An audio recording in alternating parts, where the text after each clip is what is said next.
अस्सलाम वालेकुम dear student. आज की वीडियो के अंदर हम सीखेंगे इंसर्ट में जाकर लिंक्स जैसे कि नाम से ही ज़ाहिर होता है कि एक फ़ाइल को दूसरे फ़ाइल के साथ जो है वो जोड़ना। लिंक्स का मतलब ये होता है कि किसी फ़ाइल को दूसरी फ़ाइल के साथ एडजस्ट करना। तो सबसे पहले इसके अंदर आपको मिलेगी हैपर लिंक को जानने के लिए मैंने कंप्लीट इसके ऊपर एक वीडियो बनाई हुई है, वो आपने जाके चैनल पर जो है वो देख लेनी है, राह इल्म ऑफिशियल के अंदर। लेकिन यहाँ पर मैं जो है वो आपको कुछ बता देता हूँ। Create a link to a web page, a picture and email address और अ प्रोग्राम। अब ये जो चीज़ें हैं, पिक्चर वगैरह, प्रोग्राम वगैरह, आप अपनी फ़ाइल के साथ एडजस्ट कर सकते हैं। इसका फ़ायदा ये होता है कि बाद औक़ात आप जो है वो बहुत आपके ऊपर काम का, वर्क का बर्डन होता है, तो आप चाहते हैं कि बजाय कि मैं जो है वो अब जो है वो किसी और वेबसाइट के ऊपर जाऊं, तो मैंने जहां पर जो है वो हैपर लिंक जो है मैंने एडजस्ट की है उसके ऊपर जाऊं और क्लिक करूं कि और वो फाइल ओपन हो जाए। तो इसके लिए मैं आपको एग्जांपल दूंगा। आप कोई भी जो है वो इधर पैराग्राफ लिख लें। यहाँ पर आपने कोई पैराग्राफ लिख लिए, ठीक है। लिखने के बाद आप किसी सेंटेंस या किसी वर्ड को आपने सेलेक्ट कर लेना है जिसके साथ आपने लिंक लगाना है फाइल का, हैपर लिंक का। यहाँ पर आपको कॉर्नर के अंदर फोल्डर, अगर आप फोल्डर में से किसी फाइल को लेना चाहते हैं तो इसके ऊपर आपको क्लिक करना पड़ेगा, फोल्डर में से आप निकाल सकते हैं।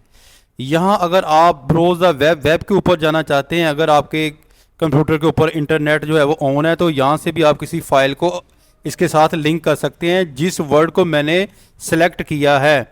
और यहाँ पर भी आपको मिल जाएगा अप ऑन फोल्डर, यानी कि जो फोल्डर्स हैं सबसे पहले वो हैं बकाया, उसके बाद फिर फाइल आए। तो मैं यहाँ पर किसी भी जो है वो फाइल को ले लेता हूँ। मैं जाता हूँ अपना डेस्कटॉप के ऊपर। डेस्कटॉप के ऊपर अगर आप जाएं तो यहाँ पर मैं ले लेता हूँ एक्सेल की एक फ़ाइल जिसको रीनेम किया है अदनान के नाम से। इसके ऊपर मैं क्लिक करता हूँ। क्लिक करने के बाद यहाँ मैंने जो है वो ओके कर दिया। जैसे मैंने ओके कर दिया, आप देखेंगे कि आपका जो वर्ड है उसका जो है वो कलर चेंज हो गया है। अब आपने इस वर्ड के साथ किसी फाइल को लिंक किया है, और वो कौन सा लिंक है? वो MS एक्सेल है, जो वर्कशीट आपने इसके साथ लिंक की है। और आप चाहते हैं कि मैंने ओपन करना है। ओपन करने के लिए आपने कंट्रोल के ऊपर जाना है, ठीक है। कंट्रोल जैसे प्रेस किया, देखें आपको यहाँ पर एक जो है वो फिंगर जो है वो नज़र आएगी, और आपने अपने माउस से लेफ़्ट क्लिक करना है इसके ऊपर। जैसे ही आप लेफ़्ट क्लिक करेंगे तो ये जो अदनान के नाम से एक्सेल शीट थी वो जो है वो ओपन हो जाएगी। इस तरह यानी कि आप किसी भी जो है वो फाइल को अपने किसी वर्ड या किसी पैराग्राफ के साथ भी जो है वो आप लिंक करना सीख सकते हैं। अब मैं दोबारा इसको सिलेक्ट करता हूँ। सिलेक्ट करने के बाद अगर आप चाहते हैं कि ये फाइल को मैं रिमूव करना चाहता हूँ, तो आपने यहाँ पर जाना है रिमूव लिंक, और यहाँ पर जाने के बाद आपने रिमूव कर देना, और देखें ये जो है वो रिमूव हो जाएगा। यहाँ पर रिमूव लिंक करना है और अब ये ऑन नहीं होगा, ठीक है। नेक्स्ट हमारे पास आ जाता है बुक मार्क। अब बुक मार्क क्या चीज़ है? बुक मार्क ये चीज़ है कि एक बहुत बड़ी फाइल है, ठीक है। बहुत बड़ी फाइल है, बहुत नोट्स के बहुत ज़्यादा पेजेस आपके पास मौजूद हैं। आपने अक्सर देखा होगा आपके घर के अंदर जिन बुक्स के पेजेस बहुत ज़्यादा जो मकदार के अंदर होते हैं, उनके दरमियान एक कंपनी की तरफ से रिबन होता है, ठीक है।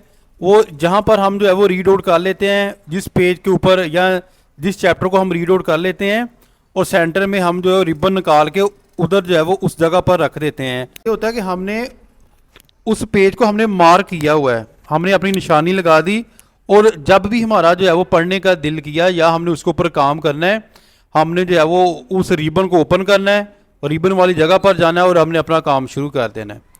एक तो ये तरीका। लेकिन MS वर्ड के अंदर आपको एक ऑप्शन मिल जाएगी बुक मार्क। बुक मार्क के अंदर आपने करना क्या है? फॉर एग्जांपल मैं यहाँ पर जाता हूँ, यहाँ मैं इंटर लगा के एक लफ्ज़ यहाँ पर मैं लिख देता हूँ। मैं यहाँ पर लिख देता हूँ पाकिस्तान अकेडमी, पाकिस्तान अकेडमी, अकेला पाकिस्तान लिख देता हूँ।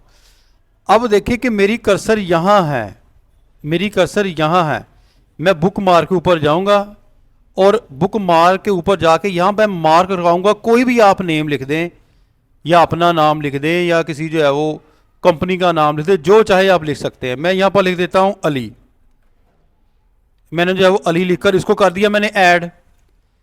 और ऐड करने के बाद अब 5 दिन बाद, 6 दिन बाद, 7 दिन बाद आप चाहते हैं कि जहां पर मैंने काम छोड़ा था वहां से जो है वो मैं रीड आउट करना चाहता हूं। तो वो आपने कैसे करना है, आपकी कर्सर देखें स्टार्ट के ऊपर है, स्टार्ट पैराग्राफ के ऊपर है। ये जस्ट मैंने इसलिए इजी वे से समझाने की कोशिश की है, थोड़ा सा मैंने टेक्स्ट लिखा है ताकि आपको जो है वो आसानी से समझ आ जाए। अब ये देखिए स्टार्ट के ऊपर कर्सर है और मैं चाहता हूं कि मैंने वहां जाना है जहां पर मैंने इस पैराग्राफ को रीड आउट किया था। तो आपने करना क्या है, बुक मार्क के ऊपर आपने चले जाना है और यहां पर आपको मिलेगा अली। अली के ऊपर जैसे आपने क्लिक किया और गो टू, और ये देखें अली के ऊपर आपकी जो है वो कर्सर आ गई। यानी कि अब आप यहां से आगे जाना चाहते हैं, पीछे जाना चाहते हैं, आप अपनी मर्जी से जो है वो जो वर्क करना चाहते हैं आप कर सकते हैं। इससे बुक मार्क का ये फ़ायदा होता है कि जो काम हमने छोड़ा हो वो इजी वे से हम जो है वो उसको ढूंढ लेते हैं। नेक्स्ट हम क्रॉस रेफरेंस। क्रॉस रेफरेंस मैं बेटा आपको ज़रा नेक्स्ट जो है वो रेफरेंस के ऊपर जाके बताऊंगा। ये देखें कैप्शन के ऊपर क्रॉस रेफरेंस की डिटेल आपको यहाँ पर मैं समझाऊंगा, क्योंकि इसके साथ कुछ और ऑप्शन भी है, इससे आपको जो है वो अच्छे तरीके से समझ आ जाएगी। उम्मीद करता हूँ कि आपको आज पता चल गया होगा कि इस वीडियो के अंदर आज हमने सीखा लिंक्स के अंदर अपने हैपर लिंक के बारे में जाना और बुक मार्क के अंदर जाना। अपनी दुआ में याद रखिएगा। फ़ी मानिल्लाह। अस्सलाम वालेकुम।